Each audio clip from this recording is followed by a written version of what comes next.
Como debatedora, convidada a doutora Luciene Pereira da Silva, auditora federal do controle do Tribunal de Contas da União.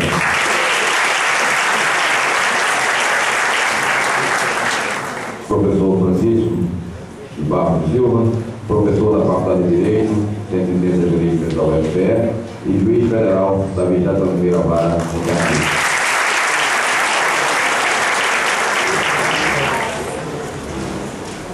Anunciando a palavra do mediador deste evento, o jornalista Valdir Oliveira. Bom dia a todos e a todas. Vamos dar início aqui à nossa explanação sobre a EBSER, sobre a Empresa Brasileira de Serviços Hospitalares. E aí foi pensada uma metodologia para esse debate. Então, como mediador, meu papel agora é passar para vocês que metodologia é essa, para que a gente possa ter uma melhor organização durante esta manhã. Então, nós teremos inicialmente 30 minutos de exposição por cada um dos palestrantes. A gente vai definir ainda aqui quem começa primeiro, né? Pela organização, né, foi colocado que seria feito um sorteio, mas a gente vai prontificar aqui, né, vocês fazer a opção. Bom, então, a doutora Luciene vai iniciar o debate. Certo? E aí ela vai ter 30 minutos para a sua fala. Na sequência, o doutor Francisco Barros também terá 30 minutos para a sua fala. Após esse primeiro momento, nós abriremos para o bloco de perguntas ou comentários. Então, nesse bloco, nós teremos 5 intervenções da plateia. Cada intervenção, ela deverá ter o tempo máximo de 3 minutos. Ou seja, dá para a gente construir um bom discurso em 3 minutos. E a gente pede que esse tempo seja mesmo respeitado, porque nós teremos outras sequências para a participação da plateia. Depois dessa primeira participação, cada um dos debatedores terá 10 minutos para fazer a sua argumentação, para comentar as questões que forem levantadas pela plateia.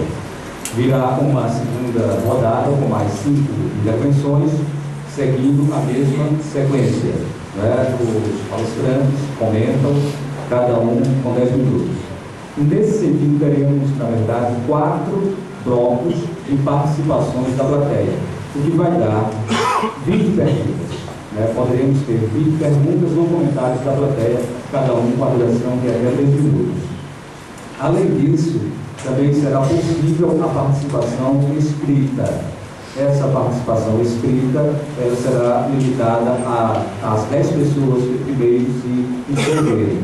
Nós teremos ali a Camila e a Gislane para receber essas perguntas por escrito. Bem, e assim a gente dá partida ao nosso debate de hoje. A doutora Luciene Pereira da Silva, ela é auditora federal do controle externo do TCU e presidente da Associação Nacional dos Auditores de Controle Externo dos Tribunais de Contas da União. O doutor Francisco de Barros de Silva é professor do Centro de Ciências Jurídicas da UFPE e juiz federal titular da 21ª Vara de Pernambuco. Com a palavra, então, a doutora Luciene, por um acordo que já foi feito aqui no início dessa nossa participação. Muito obrigada. Muito bom dia a todos. Eu cumprimento o doutor Valdir Oliveira, que coordena essa mesa, o doutor Francisco Barros, federal, e também professor desta universidade. Cumprimento também o magnífico reitor. Para mim é uma honra muito grande estar aqui. Registro que não estou aqui em nome do Tribunal de Contas da União, já que esse processo todo é desencadeado a partir de um acordo do TCU. Então eu queria que isso ficasse bastante claro. Eu não estou aqui representando o órgão, mas como presidente de uma associação que representa os auditores de controle externo dos 34 tribunais de contas do Brasil. É claro que a minha experiência em controle externo, eu iniciei a minha atividade no Tribunal de Contas do Estado do Rio de Janeiro em 2000 e em 2004 eu fui para o TCU e trabalho numa área de macroavaliação que me coloca em contato com educação, saúde, finanças, leis de responsabilidade fiscal, que está no cerne dessa questão, e por isso eu faço estudos desde 2007. Eu começo com os estudos da Fundação Estatal de Direito Privado, porque é onde começa esse processo. O projeto de lei, ele acabou paralisado no Congresso Nacional. Eu escrevi artigos científicos no Fundal Valari, publicamos na revista da USP, sobre os aspectos constitucionais, jurídicos e também econômico-fiscal, que está por trás desse movimento todo. Eu fiz estudos sobre a minuta de lei orgânica da administração pública, que diferentemente visa um modelo bastante semelhante, não só para o hospital universitário, mas para toda a universidade, para toda a área de ensino, para toda a área de pesquisa, ciência e tecnologia, saúde, turismo, esporte, comunicação, enfim.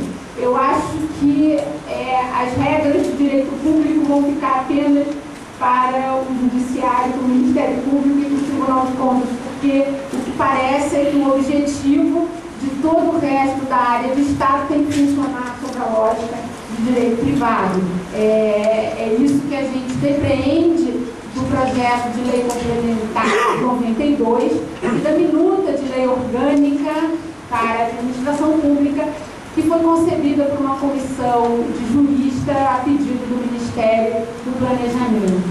Então, é nesse sentido que eu estou com o Ministério Público Federal. Há 6 anos a gente estuda esses figurinos congêneres que se desenha para uma área expressiva do governo federal, que obviamente vai se replicar em estados e municípios. Eu diria que em 2010 era algo em torno do orçamento da União de 165 bilhões sem a comunicação. Eu diria que hoje isso deve bater uns 300 bilhões operando sob uma ótica de direito privado. Então, é impossível, atuando numa área de macroavaliação e finanças, a gente não se preocupar com isso. Bom, eu vou levantar, já passaram 3 minutos, mas eu acho que essa introdução é importante, até para que se entenda o porquê que eu estou tão envolvida nesse debate, né? A gente vai ver, eu vou passar aqui rapidamente. Não sei se eu tenho como passar, ou você passa para mim. Passa. Pode passar, então, a gente vai ter que correr aí para eu poder. Bom, em relação aos 45 hospitais universitários, né, qual é o cerne da questão? Bom, o cerne da questão é terceirização nos hospitais universitários, que é um fenômeno que não ocorre apenas nos hospitais universitários, está na administração pública como um todo, inclusive nas estatais, né? O Tribunal de Contas da União, ele não tem ações de intervenção apenas nos hospitais universitários, nas universidades federais, mas também nas estatais. O número de terceirizados na Petrobras e em outras estatais é também expressivo e é alvo de ações do TCU. Bom, eu não tenho nada contra terceirizado, tá certo? Eu começo a minha atividade na administração pública como terceirizada. No ano de 96, fiz parte de um projeto no Detran do Rio de Janeiro. Era gente terceirizada, sei o que não ter carteira assinada, você tem que trabalhar sábado e domingo, não ter férias, tem que trabalhar à noite. Eu sei tudo isso, né? E não faço nenhuma apologia contra a gente terceirizado. Tenho muito respeito por esse grupo de agentes que nos servem na administração pública. Mas eu tenho um compromisso de defesa da Constituição. E aí, o caminho de ingresso no serviço público que atende à Constituição é o caminho do concurso público, né? Isso está consagrado, isso foi um grande avanço da nossa Constituição de 1988, e eu, como servidora pública, eu tenho esse compromisso de defender. Então, assim, eu acho tem que ser feitas ações, sim, para que haja essa substituição e que se dê até chance para que esses agentes terceirizados possam ser aprovados em concurso público, como eu fui. Fiz concurso para o TCE do Rio, para o município do Rio, para o TJ do Rio, para a Fiocruz, e depois fui parar no TCU. Então, o caminho é esse, né? Pode passar. Bom, o entendimento do Supremo está consagrado, há várias ações, que o caminho para a área de saúde, enfim, para o serviço público, é o caminho do concurso, né? Porque são cargos que eu tenho como prever, não é como o agente do censo que tem uma certa sazonalidade. Não, eu preciso desses agentes de saúde sempre. Então, não tem por que ficar mantendo agentes terceirizados. Pode passar. Bom, esse é um grande desafio que o Tribunal de Contas da União enfrenta há mais de uma década e cobra das universidades e dos outros órgãos públicos há mais de uma década. Mas somente em 96, pelo Acórdão 1520, o Tribunal de Contas ele teve uma atuação que, a meu ver, foi uma atuação mais direta e contundente, porque envolveu o órgão responsável por criar as condições orçamentárias para que as universidades possam fazer o concurso público e substituir os agentes terceirizados.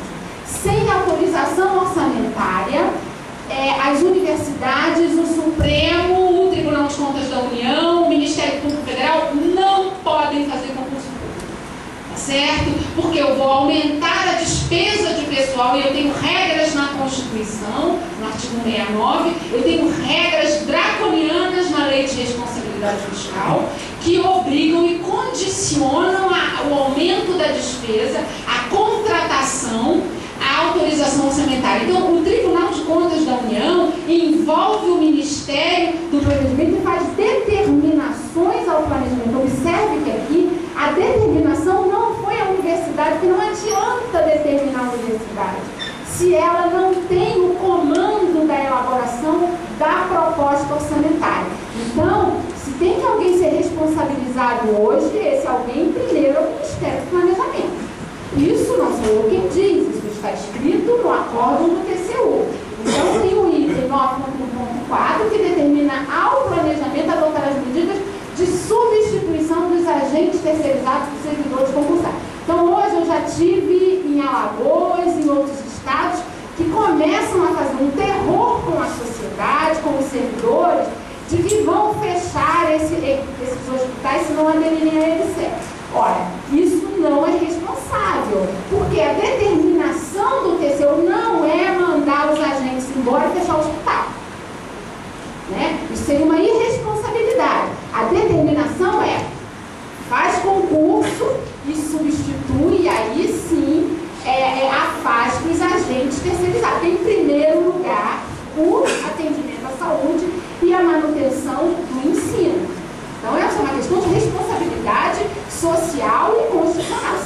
Né? Seria um grande absurdo o Tribunal de Contas determinar que mandasse embora, independentemente de ser feito concurso público para ter agente público para que faça esse serviço. Tanto que o Tribunal determinou à CGU que registrasse na tomada de contas, não da universidade, mas do Ministério do Planejamento. Então, o Ministério do Planejamento tem uma responsabilidade direta nessa questão. Tá? E aí, hoje, você vê que se cobra dos reitores, não sou advogada de reitor, não me cabe esse papel. Mas a gente tem que ser justa na leitura das decisões e da Constituição. A determinação foi para o Ministério do Planejamento e há um porquê disso. Pode passar. Bom, por que isso, né? A Constituição, no artigo 69, parágrafo 1º, ela determina que qualquer aumento de despesa de pessoal, eu tenho que ter autorização na LDO e na lei orçamentária. Por quê? Porque eu tenho que ter controle do aumento da despesa de pessoal. Né? Eu não posso ser surpreendida, ei, hoje acordei e estou acima do limite pessoal, não é assim. Então eu tenho regras constitucionais que foram regulamentadas pela LRF, artigo 16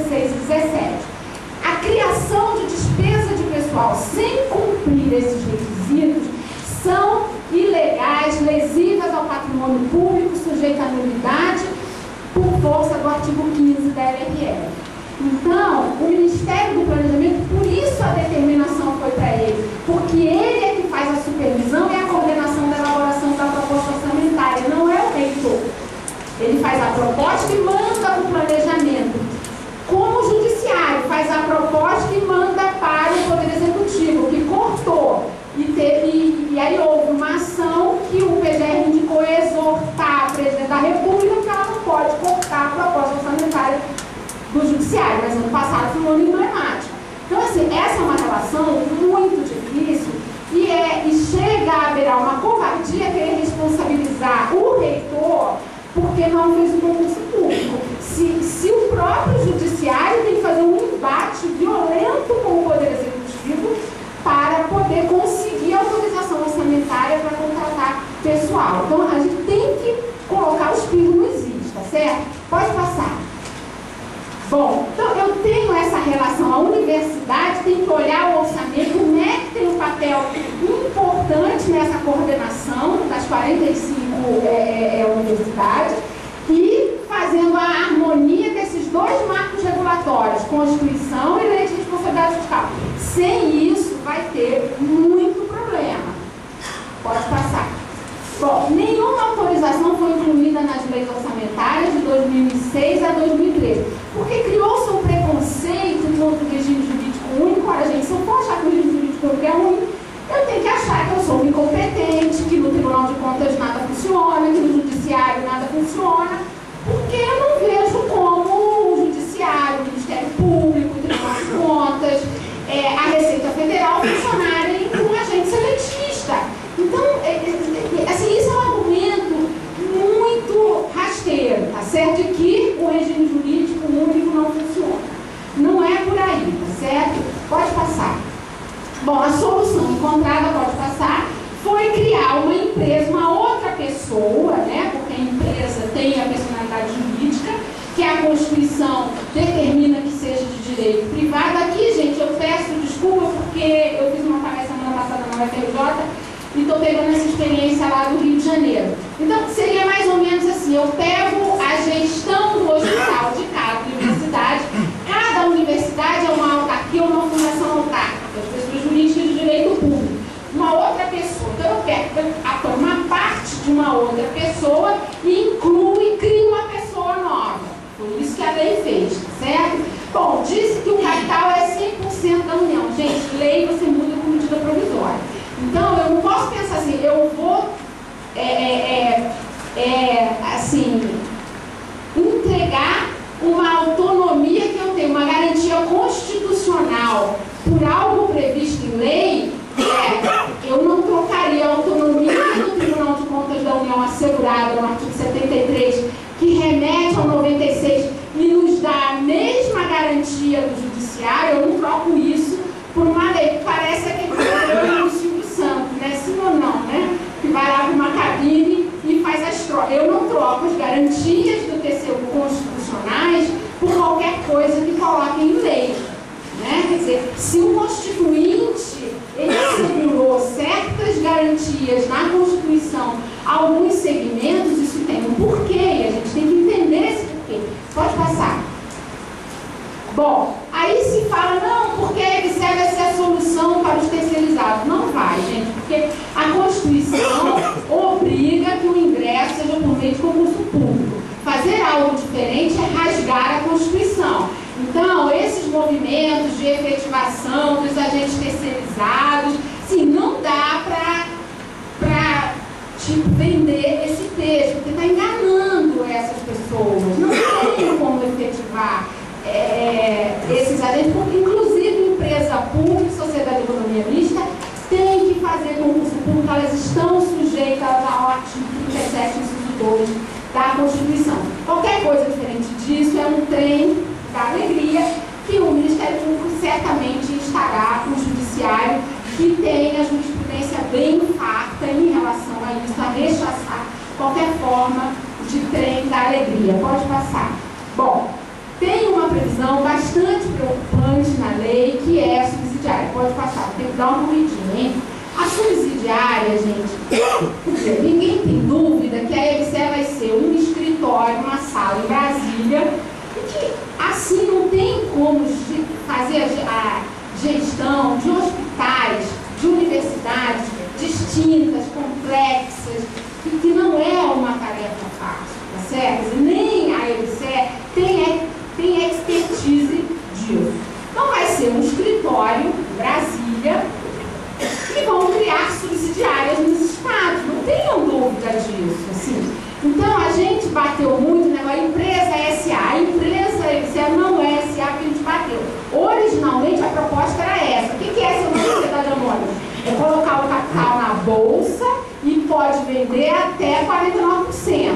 Então assim, a gente bateu, que seria uma forma dos planos de saúde terem 49% das ações. Aí nós batemos, os parlamentares tiraram esse negócio, mas ficou a subsidiária. Pode passar. Então vamos ver como é que o marco regulatório, quer dizer, regulamenta a questão da subsidiária.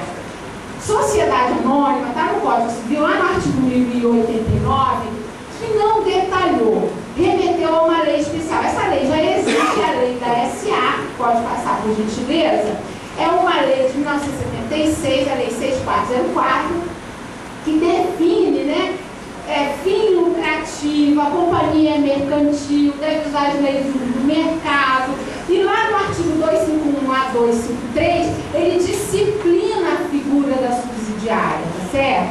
Então, pode passar. Então, essa é a lei que rege a subsidiária, que tem toda uma lógica mercantil, de mercado, e subsidiária é sociedade anônima, ela pode ser integral ou não, mas você lança isso na bolsa, isso eu vi, inclusive, fiz estudos com a CVM, não é? Então, assim, é muito perigoso esse figurino de subsidiária, que a gente vai ver um pouquinho mais para frente,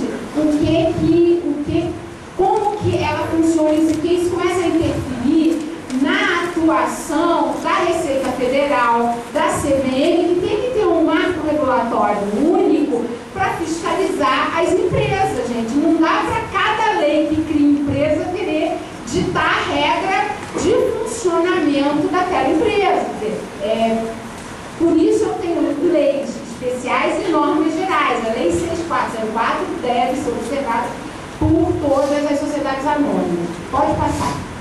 Bom, ainda que diga assim, não, ela não vai ser SA, gente, que se você muda assim, uma medida provisória. Vamos ver os movimentos no Congresso Nacional. Pode passar. Venda da Embrapa, está lá para abrir o capital dela. Ela nasceu 100% pública e vai vender agora exatamente para o setor privado entrar. Isso você faz com um projeto de lei ordinário muito simples de passar ou com medida provisória. Pode passar. Aqui está o projeto, o PLS 222, pode passar. Enquanto a gente discutia IBSER no Congresso Nacional, os Correios, eles estavam com uma MP que exatamente constituía subsidiárias, e aqui está claramente, né, a aplicação da lei que trata da sociedade anônima. Então não tem jeito, subsidiária tem que funcionar com base na lei da SA, não tem outra solução. Pode passar. Bom, pode passar, não tem autorização para a EBSER. Eu não sei como é que esse pessoal está fazendo concurso público. Por quê? Empresa estatal dependente, empresa pública e sociedade de economia mista, que dependa de dinheiro do orçamento, e a EBSER não terá outro dinheiro que não seja do orçamento fiscal e da Seguridade Social, está sujeita ao artigo 2º da LRF, inciso 3, que aplica todos os efeitos da LRF para a empresa estatal dependente. Portanto, tudo que eu exijo para a autarquia universitária, eu vou exigir para a EBSER. Autorização orçamentária, incluir limite pessoal, autorização para fazer operação de crédito. Não tem como se livrar. Ou muda a LRF ou vai ter que cumprir. Não tem saída. Pode passar. Também se fala, não, porque vamos pagar aos profissionais acima do teto, não sei o quê, que vai ganhar. Ora, por que é que o ministro do Supremo, que é mantido com o dinheiro dos tributos, tem que se submeter ao teto, e o agente da EBSER, que será mantido com o mesmo dinheiro do tributo, não vai se submeter ao teto? O Constituinte tem pensou nisso. Bom, como havia o desvio das empresas antes da Constituição e o Constituinte não foi autoritário, de dizer assim, vamos acabar com essas empresas, não. Então, a emenda 19, ela deu essa redação ao parágrafo 9º do 37, que aplica o teto às empresas públicas, sociedade de economia mista e subsidiária. Portanto, o que importa é a origem do recurso. É mantido com dinheiro de tributo? Tem que se submeter a teto, tem que se submeter a limite pessoal. Por quê? Porque eu tenho que equilibrar com outro princípio constitucional da limitação ao poder de tributar. Eu não posso arrancar todo o dinheiro do contribuinte. Então eu tenho que ter limites para gastos pela administração pública. Então não adianta ficar querendo criar esses figurinos aí, achando que vão se livrar, porque a Constituição dá o checkmate, está aqui. Esse aqui é o texto da Constituição. Pode passar. Bom, risco da geração de precatório. Então, quando eu começo a querer sair das regras de direito público, que foram desenhadas especialmente na Constituição e nas leis, para quê? Para eu aplicar o dinheiro público. Eu começo a criar um monte de problema. Um deles é esse aqui. Pode passar. Quando eu pego uma parte do Estado e coloco para ele ser executado por uma empresa, eu começo a distorcer a lógica. A AGU, ela não defende empresa pública e sociedade de economia mista, que a Constituição foi desenhada de uma forma que empresa pública e sociedade de economia mista não deve se prestar a executar ações de Estado como educação e saúde. Então, a AGU, ela só defende a administração direta às autarquias e fundações por meio dos procuradores federais.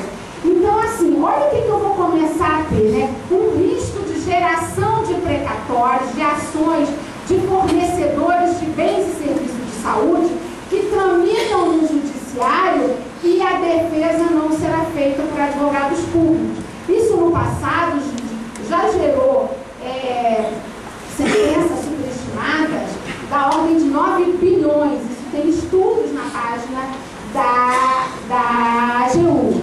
Então, assim, esse é um problema preocupante, porque como a EBSER é mantida com dinheiro do orçamento fiscal, as sentenças, e já que o patrimônio foi adquirido com dinheiro público, ele não pode ser penhorado. Mas vai gerar um monte de problema na justiça, né? Bom, mas ao final, como eu não posso penhorar a conta única da União, e tem ações nesse sentido, mas aí, né, a gente briga para que isso não ocorra, ele vai entrar na lista de precatórios de uma sentença que a União não teve uma defesa por advogados públicos que não podem exercer advocacia privada. Então, o risco de conflito de interesse quando uma empresa contrata esses escritórios particulares, que pode ter 2 advogados, um atuando pela EBSER, o outro atuando pela empresa fornecedora de bens e serviços hospitalares. Então, assim, eu começo a distorcer a lógica, certo? Pode passar. Isso já houve no passado, né? Tanto que uma reestruturação da AGU em relação à sua atuação, que tem gerado bons resultados. Quer dizer, se eu coloco uma parte expressiva da administração pública sendo gestada por empresas, eu tiro o controle direto dos precatórios, e isso é preocupante. Eu disse isso para o ministro Toffoli, ele que conhece bem esse cenário. Pode passar, que agora eu vou ter que dar uma corridinha. Pode passar. Bom, estados e municípios, como que está no cerne da questão é despesa de pessoal, estados e municípios começam a ensaiar eles passarem a área dele hospitalar para a EBSER, quer se livrar, né? Quer se livrar dos hospitais. Bom, se a EBSER começa também a gerir os hospitais estaduais e municipais, essa despesa vai entrar no limite da União. Daqui a pouco a União explode, certo? Então, para fins fiscais, isso é um problema. Já fizeram o planejamento. O que vocês vão fazer? Isso é um problema maior de solução. É um problema, porque as pessoas não pensam de forma sistêmica quando engendram essas soluções mirabolantes, tá vendo? Então, assim, é um problema. Em Minas, já há certas prefeituras querendo fazer acordo com a EBSER e passar a gestão. Vai dar problema no limite da União, já avisei. Isso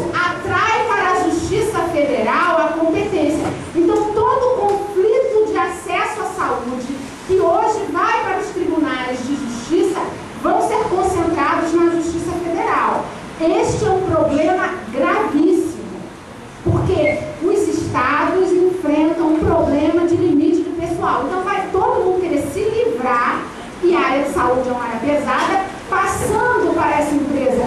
Então, a empresa, por força do artigo 109, ela está na competência da Justiça Federal. O serviço que presta ela vai para a Justiça Federal. E eu tenho uma concentração, quer dizer, é uma lógica inversa da descentralização do SUS, do artigo 98 da Constituição. Então, eu começo a ter problemas que acabam transcendendo o que o Executivo pensou, achando que ia resolver, né, um simples probleminha de terceirizado. Olha o negócio, onde é que paga. Eu posso ter uma sobrecarga da Justiça Federal, impactando inclusive o limite de pessoal, que vai ter que ter mais gente, da Justiça Federal, que já teve problemas há pouco tempo. Pode passar que agora eu quero comer.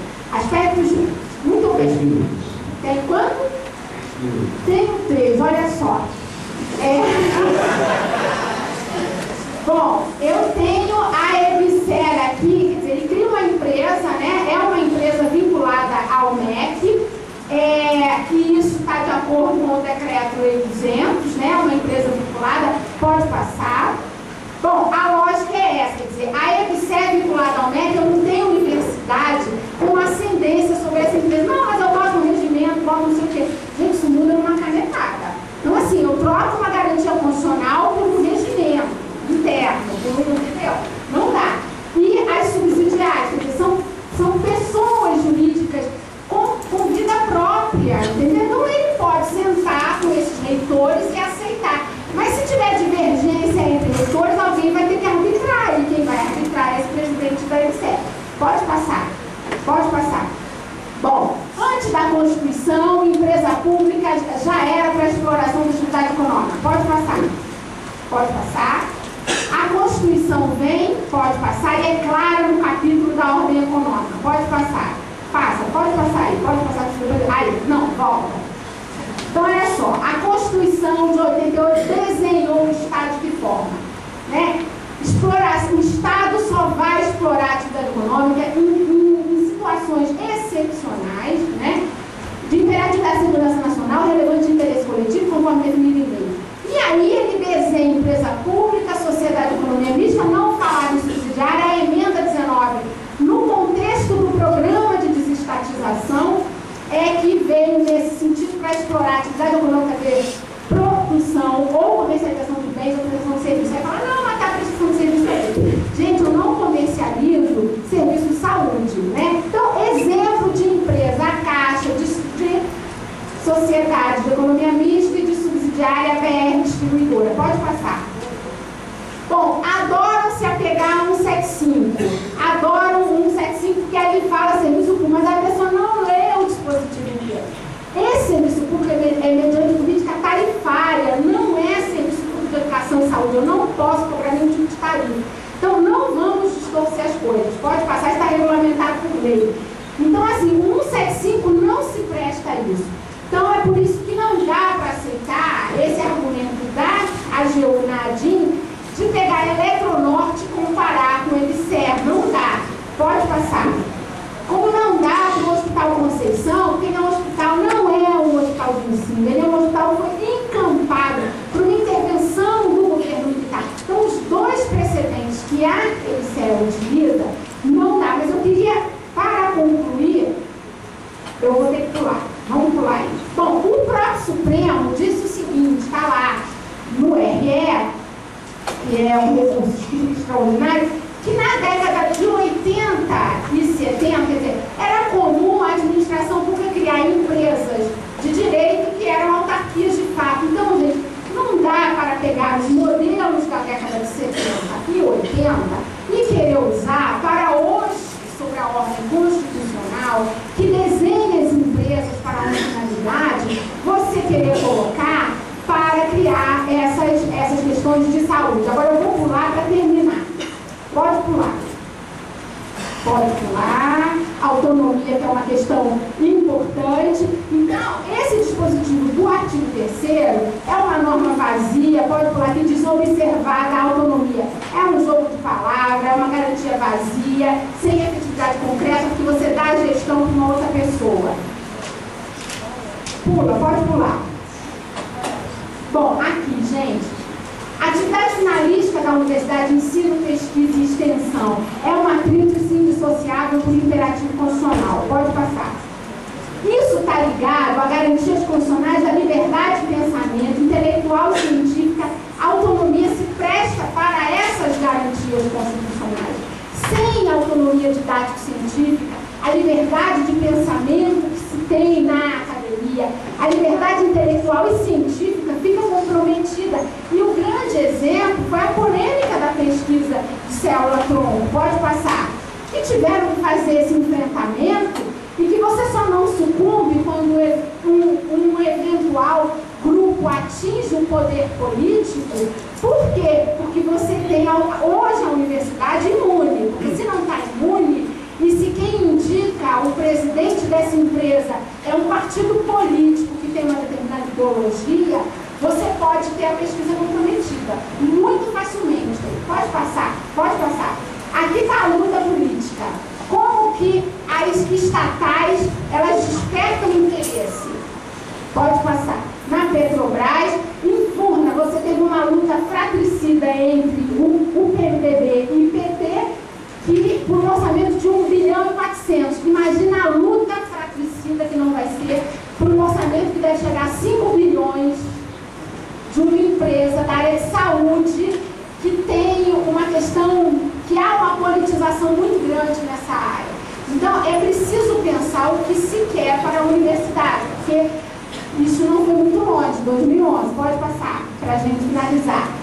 Partidos brigam por estatais. Gente, quem transita no Congresso Nacional sabe a luta no Congresso Nacional. Como que é a luta para indicar o presidente de uma estatal. E aí a gente vai ter que rezar